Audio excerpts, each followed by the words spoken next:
Nah, lalu pengacaranya ngomong kemarin, saya senyum-senyum terus sampai saya nggak marah, terus istri saya bilang nggak usah direspon. Begini, ini orang ya, kalau dia pengacara profesional, ya saya nggak pernah lihat tuh ada tim dia call sendiri aja sepahami itu. Kalau kita pengacara yang sudah ini, yang paling nggak ada staff, sehingga ada masukan yang diberikan gitu loh. Jangan kita berbuat sendiri, kita maju sendiri gitu. Bukan tidak bisa, tapi kan saya melihat banyak statementnya yang ngawur gitu. Contoh, dia mengatakan bahwa kalau saksi dari luar negeri, itu nggak mungkin bisa, karena harus ada stempel tanda tangan cap basah, nggak mungkin bicara dengan kamera. Ini bukan sidang perdata, ini sidang pidana. Sidang pidana Zoom sering. Kalau luar negeri ya, kalau rangkaian peristiwa hukumnya ada di sana, ya diperiksa. Kasusnya Jessica pidana. Pak Kapolda Metro pada waktu itu, Pak Tito kalau saya nggak salah, dengan Krisnamurti dari Krim berangkat. Dan kita bisa mendatangkan, bisa juga tidak didatangkan. Sekarang kan zaman teknologi canggih. Nah, kalau memang bisa Zoom seperti kamu dengan saya. Kita sekarang nih, saya di kamera, kamu di kamera. Apakah yang saya katakan ini tidak berkekuatan hukum? Apakah yang saya katakan ini sebuah kebenaran atau rekayasa? Tetap harus ada pertanggungjawabannya juga. Lah, kalau kami itu sudah datang ke penyidik, sudah buat surat, itu sudah dilampirin. Data pribadi Ibu Juliana Fernandes ini, ya, ID card, Emma, Eda juga, Lopez juga, dan kita koordinasi. Dan penyidik sudah mengatakan oke, akan diperiksa. Anda harus diceritakan dari awal gitu. Bagaimana seorang Loli berangkat ke UK, sampai di UK 3 bulan katanya ya, kemudian tidak dikirim belanja oleh maminya, kemudian dia berhenti sekolah, kemudian dia terlunta-lunta berpacaran dengan inisial A, kemudian dia curhat kepada Eda, kemudian Eda dan keluarganya menerima dia, diperlakukan dengan baik, dimasukkan lagi sekolah. Jadi nggak usah dibilang itu sekolah nomor 1 terbaik, enggak. Menurut Ibu Juliana ke saya, sekolah tempat Loli itu adalah Taunton, sekitar 45 menit, lebih dari 45 menit ke sana. Jadi kalau dibilang berkelas, tidak berkelas, bukan itu sebetulnya materinya. Sekarang anak itu sekolah tidak dibiayai. Alasannya apa?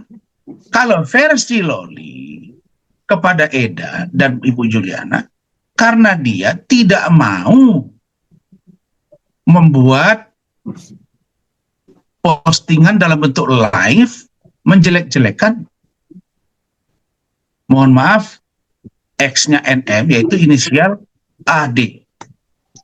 Dia nggak mau.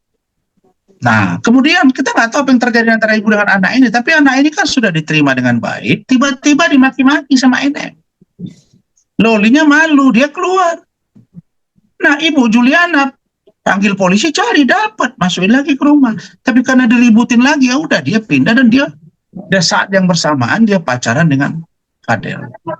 Dan Fadel menampung dia sampai akhirnya pulang ke Indonesia. Lah, ini kan satu rangkaian, masa dipotong? Kan dimulai dari mana? Percintaan Loli dengan Fadel dimulai ketika Loli berada di UK. Di UK di mana? Di kediaman Ibu Juliana Fernandes, di kediaman Eda, di kediaman Lopez. Lopez ini anak laki-laki dari Ibu Juliana. Di situ mereka bertemu. Ya dimulai dari situ. Pacaran LDR-nya dari situ. Polisi harus menggali itu. Jadi bukan ujuk-ujuk tiba-tiba sampai ke Indonesia pacaran. Jadi kadang-kadang kalau pengacara-pengacara yang sembarang ngomong, sok ngajari lagi. Pidana lah, perdata lah. Loh, kalau begitu kalian dengan saya ini buat apa kita wawancara? Bagaimana dengan persidangan pidana yang by Zoom, apa itu dibatalkan? Harus tanda tangan cap basah. Tanda tangan itu kan bisa melalui persetujuan yang disampaikan lewat kuasa hukumnya, atau bisa dikirimkan fisiknya ke UK, UK kirim kemari, apa masalah? Dan Ibu Juliana Fernandes itu dulu orang Timur Timur. Dan dia mengerti bahasa Indonesia dan dia tahu Indonesia.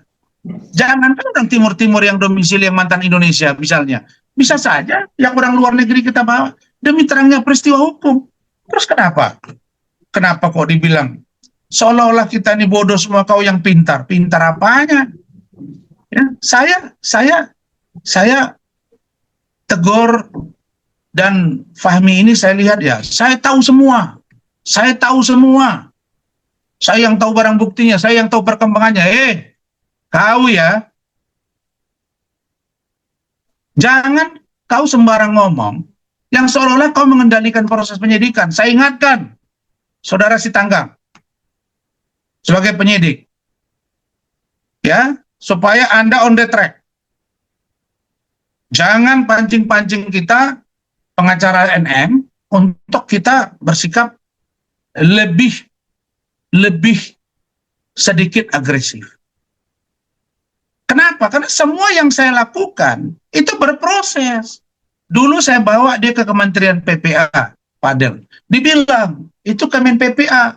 Apa kepanjangan Kementerian PPA? Pemberdayaan Perempuan Anak. Sekarang pertanyaannya, Fadel itu laki-laki apa perempuan? Laki-laki, apa urusannya? Nah ini orang apa gitu.